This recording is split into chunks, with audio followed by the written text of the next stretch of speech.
let's say that there's a country that's made up only of this island that's sitting in the middle of the lake. And on that island, there's only one dude here. He has one house and he has some land on which crops can be grown. But he wants to think a little bit more formally about his economy. And he starts setting up some institutions that start to resemble things that we would see in more complex economies. So what he decides to do is he decides to set up a firm. So let me put the firm right over here. He decides to create a legal entity called some firm over here, some corporation. And he's sitting here, he's the household. He's a household of exactly one person. So this is him as a household. And he decides to give multiple factors of production to the firm. So he gives factors of production to the firm. So he essentially rents out his building, so he gives capital. He rents out the land to the firm, so he's giving land. And he also works for the firm, so he is giving labor. And he is the owner of the firm, and he was the guy who thought of this entrepreneurial activity. So he's also giving the factor of production that's sometimes thrown in there as entrepreneurship.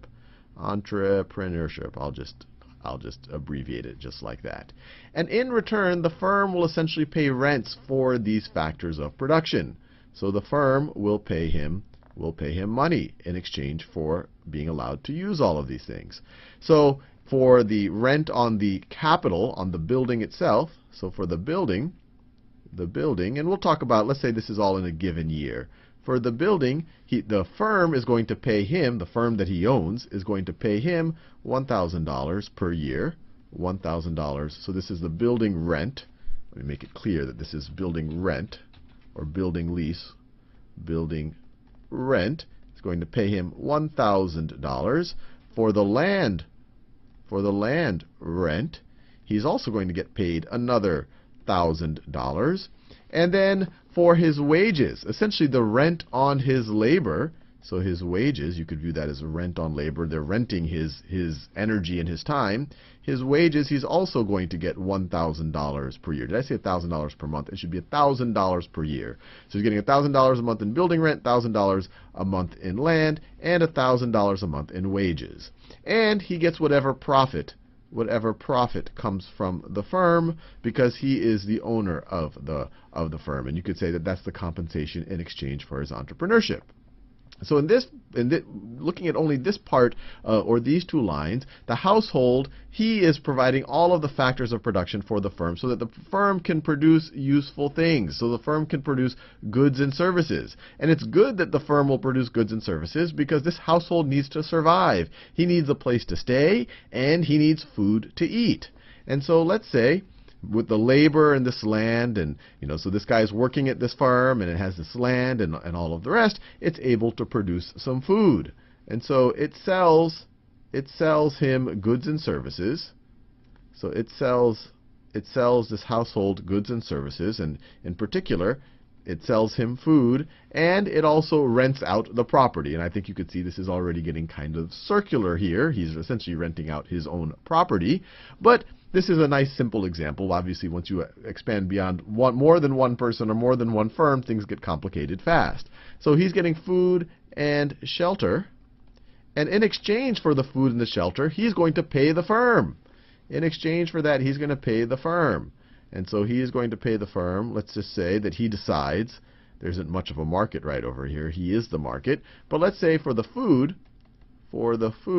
he decides to pay, he pays $2,300 a year for the food. And for the use of the building that the firm is renting, he is paying, let's say he's paying $1,200. Rent of $1,200. So a couple of ways to think about it. You can look at it from the household's point of view. What are his total expenditures? Well, total expenditures come out to what? $3,500.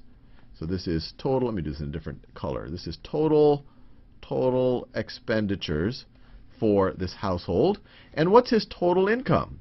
Well, he gets $1,000 for the building, $1,000 for land, $1,000 for wages, and he gets some profit from that firm. So we don't know what that profit is. So why don't we hold off a little bit on his total income.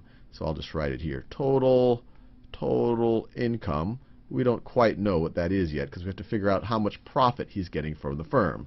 So let's look at the firm's point of view. What is the total revenue that they are getting? For the firm, the total revenue, well, the firm is getting $2,300 for the food, $1,200 for the rent, getting total revenue of $3,500 per year. Everything here is on an annual basis. I have a feeling I said that per month by accident a few times. Everything here is on an annual basis, getting $3,500 per year. And what are the firm's expenditures? Well, the firm so this is expenses. And here we're going to be thinking in terms of economic profit, because we're really just thinking about how much money is coming out of this firm, out of this business. So expenses, so for the building, the firm has to pay $1,000. For the land, the firm has to pay $1,000. And for the labor, the firm also has to pay $1,000. And so what's left over is the profit. We're assuming that there's no taxes over here. This is the profit for the owners. $3,500 minus $3,000 gives us a profit of $500. And that's going to go to the owner of the firm, who happens to be this guy right over here. So the profit is $500. And so his total income is $3,500. $3,500. And it's good that his income is at least $3,500 because that's how much he's spending per month. Now the whole reason why I did this is to kind of show you the circular flow of goods and services. These are the goods and services up here.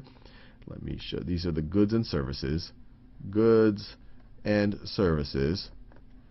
The firms provide the households goods and services, and then the households are providing the firms the factors of production. And sometimes you might say, well, aren't other firms also providing the factors of production? Yes, other firms could if there were other firms, but those firms, at the end of the day, are owned by someone. They are getting their factors of production by some household, or they are owned by some household. So you can view it as that at the end of the day, the households are really giving the firms the factors of production. Factors of production. And in exchange for the factors of production, the households, in exchange for giving these things, the firms give the households income, essentially rents on the different factors of production that are being given to the firm for the most part. And over here, in exchange for the goods and services, the households are making expenditures that can also be considered revenue of the firm.